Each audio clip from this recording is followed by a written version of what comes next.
और चलिए बड़ी खबर आपको बता दें, उन्नाव में पुलिस और बदमाशों में मुठभेड़ हुई है। गोलीबारी में 2 बदमाशों के पैर में गोली लगी है। शातिरों ने सेल्समैन की हत्या की थी। तो उन्नाव से बड़ी खबर आपको बताते, पुलिस और बदमाशों के बीच में मुठभेड़ हुई है। गोलीबारी में 2 बदमाशों के पैर में गोली लगी है, जिनको गिरफ्तार किया गया है। बता दें कि बीते दिन शातिरों ने सेल्समैन की हत्या की वारदात को अंजाम दिया था, जिसके बाद पुलिस ने कार्रवाई करते हुए गिरफ्तारी की।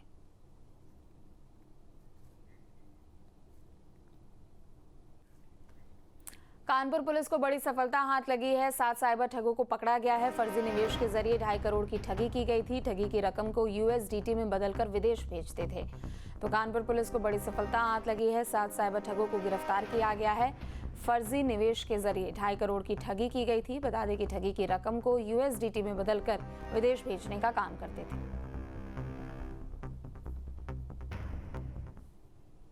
लोगों को पकड़ा गया है। ये 17 तारीख को एक मुकदमा पंजीकृत हुआ था 2.5 करोड़ रुपया इन्वेस्टमेंट के लिए कि हमसे इलीगली इन्वेस्ट कराया गया है और फ्रॉड हो गया है। इसमें हमने मुकदमे के आदेश करे थे।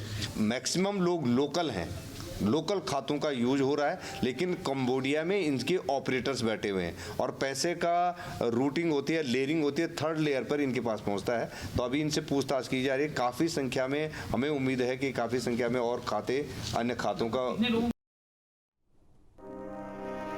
बरेली पुलिस को बड़ी सफलता हाथ लगी। अफीम के साथ 2 नशा तस्कर गिरफ्तार किए गए हैं। करीब 3.5 किलो अफीम बरामद किया गया। बता दें कि 35 लाख रुपए कीमत बताई जा रही है। तो बड़ी खबर आपको बता दें, बरेली पुलिस को बड़ी सफलता हाथ लगी है। अफीम के साथ 2 नशा तस्कर गिरफ्तार किए गए हैं। करीब 3.5 किलो अफीम भी बरामद हुई है। 35 लाख रुपए कीमत बताई जा रही है। थाना बमौरा पुलिस एवं ENTF की यूनिट द्वारा संयुक्त कार्रवाई में 3.5 किलो अफीम बरामद किया गया है, जिसकी अंतर्राष्ट्रीय लागत करीब 35 लाख रुपए है। 3.5 किलो अफीम के साथ 2 अभियुक्तों को गिरफ्तार किया गया है, जिनके नाम आलिम और फैजल है। एक अभियुक्त फिलहाल फरार है, उसको भी जल्दी गिरफ्तार किया जाएगा और संपूर्ण प्रकरण में अग्रिम विधिक कार्रवाई सुनिश्चित की जाएगी। बरेली से बड़ी खबर है, मौलाना शहाबुद्दीन रिजवी का साजिद रशीदी पर तीखा प्रहार। मौलाना रशीदी की नसीहत पर आग बबूला हुए मौलाना रिजवी। मौलाना साजिद रशीदी को करारा जवाब दिया है और उन्होंने फर्जी बताया है और अपराधी भी बताया है। मौलाना साजिद रशीदी की समाज में कोई हैसियत नहीं, ये कहना है शहाबुद्दीन रिजवी का। मौलाना साजिद रशीदी फर्जी मौलाना है और ये आपराधिक आदमी है। टूर के नाम पे न जाने कितने घोटाले किए हैं। 14-15 थानों में FIR लिखी हुई हैं और अभी कुछ दिन पहले समाजवादी पार्टी के लोगों ने इसकी जूते और चप्पलों से पिटाई की है। ऐसे लोग हमें नसीहत न दें। इनकी नसीहत की कोई ज़रूरत नहीं है। इनकी समाज में कोई हैसियत नहीं है। ये समाज से, कौम से नकारे हुए लोग हैं। यूपी में सरकारी नौकरियों की तैयारी कर रहे युवाओं के लिए एक बड़ी खबर है। योगी सरकार ने भर्ती प्रक्रियाओं में आरक्षण को लेकर अब तक का सबसे सख्त रुख अपनाया है। CM योगी के निर्देश पर एक नया शासनादेश जारी किया गया है, जिसका मकसद भर्ती प्रक्रिया को 100% पारदर्शी और विवाद मुक्त बनाना है। देखिए, उत्तर प्रदेश में अब सरकारी नौकरी की हर भर्ती सोशल इंजीनियरिंग और संवैधानिक न्याय की कसौटी पर कसी जाएगी। मुख्यमंत्री योगी आदित्यनाथ ने स्पष्ट कर दिया कि आरक्षण नियमों में रत्ती भर भी ढिलाई बर्दाश्त नहीं की जाएगी। शासन ने अब इसे लेकर एक विस्तृत गाइडलाइन जारी कर दी है। प्रमुख सचिव नियुक्ति एवं कार्मिक एम देवराज की ओर से जारी शासनादेश ने ये साफ कर दिया कि OBC, SC, ST और EWS आरक्षण को बिना किसी भेदभाव के लागू करना अनिवार्य होगा। इतना ही नहीं, महिलाओं, दिव्यांगों और पूर्व सैनिकों के क्षैतिज आरक्षण को लेकर कड़े निर्देश दिए गए। शासनादेश की मुख्य बातें: OBC, SC, ST आरक्षण का सख्ती से पालन। EWS कोटे के कोई पारदर्शिता की कमी नहीं होगी। दिव्यांगजन, महिलाओं और पूर्व सैनिकों के कोटे पर विशेष नजर। सभी अपर मुख्य सचिवों और विभागाध्यक्षों को लिखित आदेश। सरकार ने केवल आदेश ही नहीं दिया, बल्कि जवाबदेही भी तय कर दी। अब भर्ती प्रक्रिया के हर चरण में आरक्षण कोटे की स्क्रूटनी यानी जांच अनिवार्य होगी। अगर किसी भी स्तर पर नियमों में चूक या अनियमितता पाई गई तो संबंधित विभाग के अधिकारियों पर सीधे गाज गिरेगी। मुख्यमंत्री योगी आदित्यनाथ का ये मानना है कि आरक्षण एक संवैधानिक व्यवस्था है। इसका लाभ समाज के अंतिम पायदान पर खड़े व्यक्ति तक पहुंचना ही चाहिए। सरकार का ये कदम विपक्षी आरोपों को कुंद करने और युवाओं में भर्ती प्रक्रिया के प्रति विश्वास जगाने की एक बड़ी कोशिश माना जा रहा है। योगी सरकार का ये फैसला उन लाखों अभ्यर्थियों के लिए उम्मीद की नई किरण है जो अक्सर आरक्षण की विसंगतियों के कारण अदालतों के चक्कर काटते थे। सरकार ने साफ कर दिया कि नियुक्ति प्रक्रिया में जीरो टॉलरेंस की नीति अपनाई जाएगी ताकि सामाजिक न्याय और पारदर्शिता दोनों सुनिश्चित हो सके। Team news state. यूपी की सियासत में हलचल दिखने लगी है। बीजेपी के नए प्रदेश अध्यक्ष पंकज चौधरी की ताजपोशी के बाद अब योगी सरकार और संगठन में बड़े फेरबदल की सुगबुगाहट तेज हो गई है। मुख्यमंत्री आवास पर कोर कमेटी की हुई हाई प्रोफाइल बैठक में मंत्रिमंडल विस्तार और नए संगठन के स्वरूप पर मुहर लग गई है। अब बस इंतजार है तो दिल्ली से हरी झंडी का। लखनऊ का 5 कालिदास मार्ग, जहां देर शाम हलचल आम दिनों से कहीं ज्यादा थी। मौका था यूपी बीजेपी के कोर कमेटी की बैठक का। मुख्यमंत्री योगी आदित्यनाथ की मौजूदगी में करीब 1.25 घंटे तक चली इस बैठक में यूपी के भावी राजनीति का खाका खींचा गया। बैठक में नए प्रदेश अध्यक्ष पंकज चौधरी, दोनों डिप्टी सीएम केशव प्रसाद मौर्य और ब्रजेश पाठक के साथ साथ संघ के दिग्गज पदाधिकारी भी मौजूद रहे। सूत्रों की माने तो इस बैठक का मुख्य एजेंडा मंत्रिमंडल विस्तार और संगठन का पुनर्गठन है। चर्चा इस बात पर हुई कि साल 2027 के विधानसभा चुनाव से पहले सरकार और संगठन का चेहरा कैसा हो। खबर है कि निर्वर्तमान प्रदेश अध्यक्ष भूपेंद्र चौधरी समेत करीब आधा दर्जन विधायकों को मंत्री बनाया जा सकता है। बदलाव की राह, जल्द हो सकता है मंत्रिमंडल विस्तार। वर्तमान में कैबिनेट में 6 पद खाली हैं, जल्द ही 6 पद भरे जा सकते हैं। क्षेत्रीय जातीय समीकरण का खास ध्यान, संगठन में भी फेरबदल की अटकलें हैं। 30 से 40% पदाधिकारियों को बदला जा सकता है। सूत्र, संगठन में नए चेहरों को जगह मिल सकती है। बीजेपी इस बार कोई कोर कसर नहीं छोड़ना चाहती। बैठक में सुझाव दिया गया कि मंत्रिमंडल और संगठन में जातीय समीकरण का खास ख्याल रखा जाए ताकि 2027 की राह आसान हो सके। इसी सोशल इंजीनियरिंग के फॉर्मूले पर भी संगठन के पुनर्गठन पर भी सहमति बनी है। बैठक खत्म होते ही प्रदेश अध्यक्ष पंकज चौधरी सीधे दिल्ली के लिए रवाना हो गए।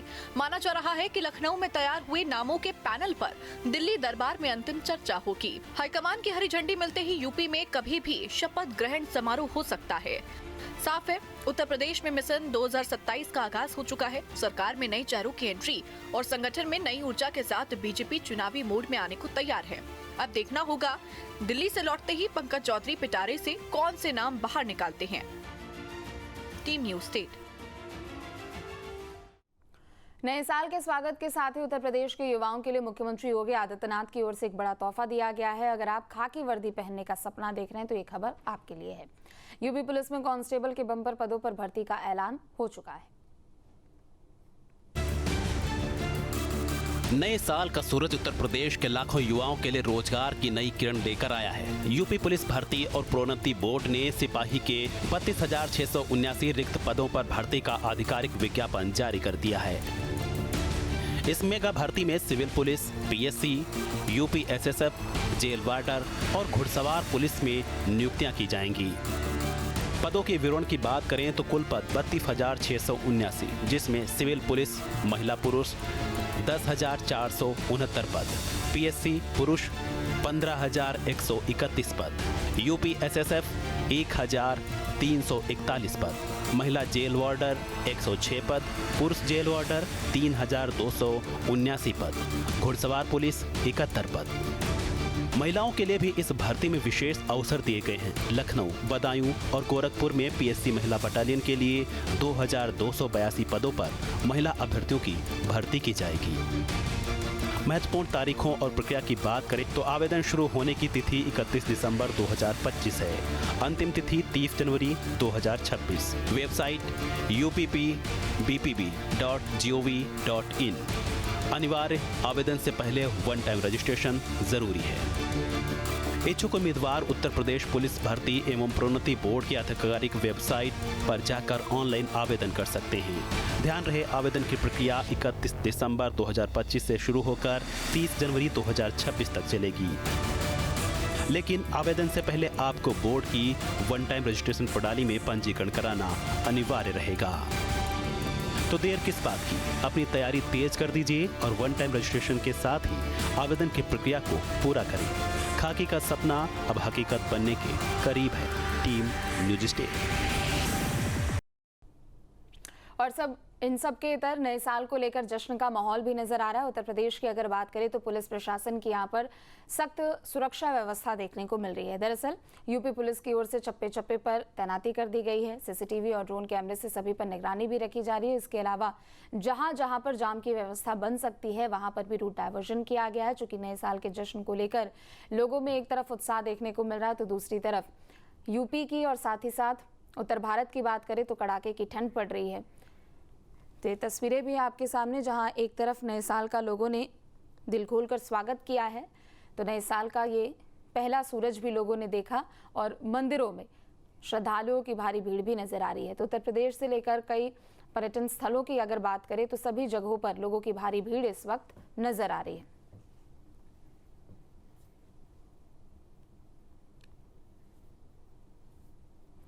और चलिए बड़ी खबर आपको बता दें, बीएसपी अध्यक्ष मायावती ने नए साल की शुभकामनाएं दी है। सोशल मीडिया प्लेटफॉर्म एक्स पर उन्होंने पोस्ट किया है। देशवासियों को नववर्ष की शुभकामनाएं उन्होंने दी है। ट्वीट करते हुए उन्होंने लिखा कि सभी को सुख, समृद्धि, शांति, सुरक्षा की शुभकामनाएं। एक तरफ ट्वीट भी है आपके सामने, नया साल सभी के लिए खुशियां लाए। तो सोशल मीडिया प्लेटफॉर्म एक्स पर बीएसपी अध्यक्ष मायावती ने ट्वीट करते हुए नए साल की सभी को शुभकामनाएं दी है।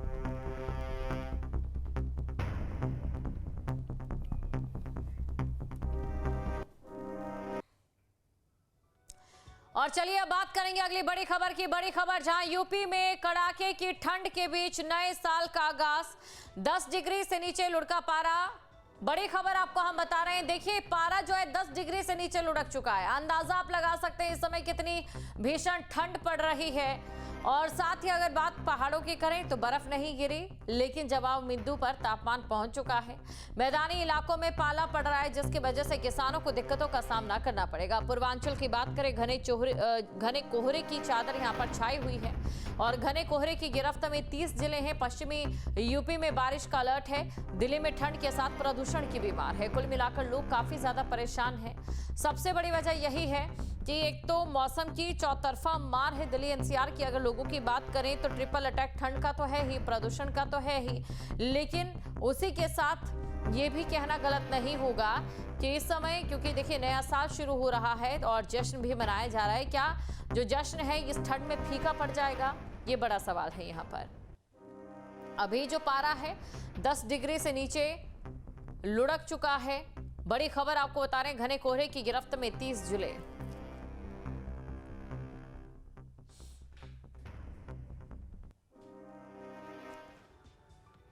और चलिए कोहरे और ठंड को लेकर इस समय क्या मौजूदा स्थिति है इसके बारे में हम बात कर लेते हैं, क्योंकि ठंड की वजह से लोगों को काफी समस्याओं का सामना करना पड़ रहा होगा।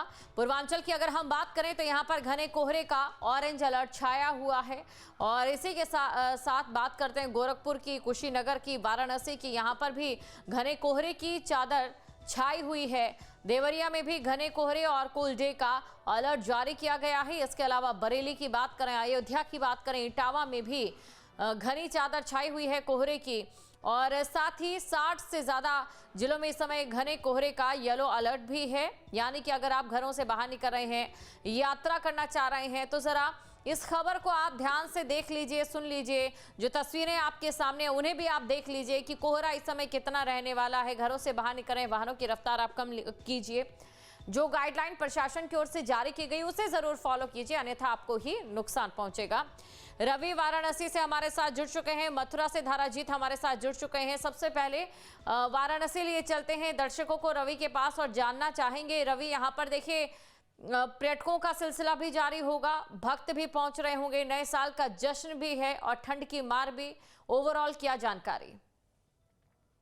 देखिए अगर बात की जाए तो 2026 की आगाज हो चुकी है और ठंड जो है लोगों को सता रही है और लोग घर से निकलने के लिए जो है कि मजबूर हो रहे हैं अगर बहुत ज्यादा जरूरी काम है। अगर बात की जाए तो ठंड इतनी पड़ रही है कि लोग को कपकपा दे रही है। इस समय अगर बात की जाए वाराणसी में तो लगातार जो है कि अगर लगभग 9 जो है कि पारा जो है इस समय कल की बात की जाए तो यहाँ पे मापा गया है। अगर आज की बात की जाए तो आज 10 डिग्री जो है कि तापमान है। अगर बात की जाए तो आज धूप हल्की निकली हुई है और लोगों को राहत मिले। लेकिन अगर बात की जाए शाम को, तो शाम को लोग जैसे ही बाहर निकलने की कोशिश कर रहे हैं वो पूरी तरीके से कपकपा जा रहे हैं। ठंड और गलन काफी बेहद ज्यादा है और बनारस में जो अगर बात की जाए तो लोग कांपने के लिए मजबूर हो जा रहे हैं, ठंड इतनी पड़ रही है। अगर बात की जाए नगर निगम की तरफ से तमाम चट्टी चौराहा पर अलाव की व्यवस्था की गई है, रेलवे स्टेशन पर भी की गई है। इसका जो है असर कहीं न कहीं रेलवे स्टेशनों पे भी पड़ रहा है, ट्रेनें लेट हो रही हैं और फ्लाइटों पे भी पड़ रहा है, फ्लाइट भी जो है कि डिले हो रही है लगातार। तो पूरी तरीके से वाराणसी में जो है कि ठंड जो है कि हर किसी को कपकपाने पे मजबूर कर दे रही है। अगर मौसम विभाग की माने तो मौसम विभाग का कहना है कि आने वाले दिनों में भी इसी तरीके से जारी रहेगा ठंड का जो है प्रकोप। जी, तो ठंड का प्रकोप जारी रहेगा। मथुरा ले चलते हैं, धाराजीत हमारे साथ बने हुए, आलोक भी हमारे साथ जुड़े हुए हैं। धाराजीत, मथुरा की अगर हम बात करें, जब भी ठंड का जिक्र करते हैं, कोहरे का जिक्र करते हैं, तो दर्दनाक मथुरा का हादसा याद आ जाता है जिसमें कई लोगों ने अपनी जान गंवा दी थी। ऐसे में क्या कुछ सख्ती जो बरती गई है उसका यात्री किस तरीके से पालन कर रहे हैं? लगातार रहा है वो दिखाई दे रहा है।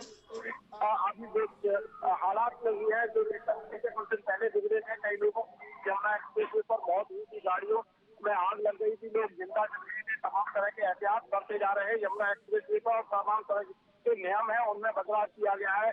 गाड़ियों की स्पीड पर कंट्रोल रखने के लिए दिशा निर्देश जारी किए गए हैं, रिफ्लेक्टर लगाए गए हैं, फॉग लाइट लगाई गई है।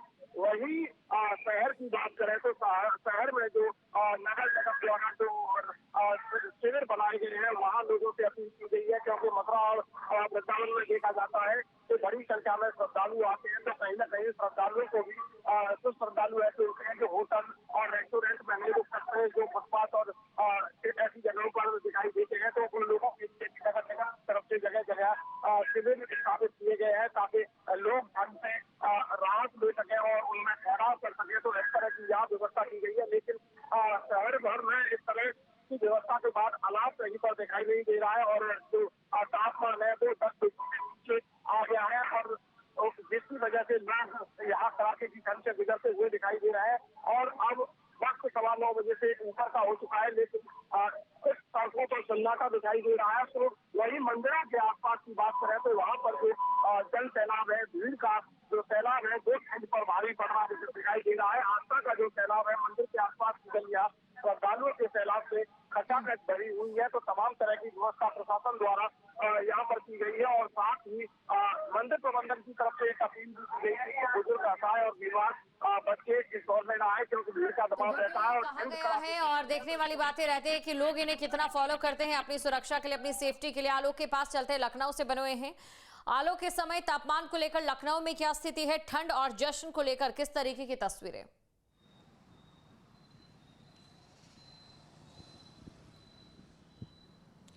बिल्कुल, देखिए कल रात जिस तरीके से 2025 साल का अंतिम दिन था, उसको कहीं ना कहीं नए साल की पूर्व संध्या पर जिस तरह से पूरा राजधानी लखनऊ डूबा हुआ था, जश्न हो रहा था, अलग अलग जगहों पे हो रहा था। आज नए साल की शुरुआत, पहला दिन और पहली सुबह ज़रूर राजधानी लखनऊ में राहत है।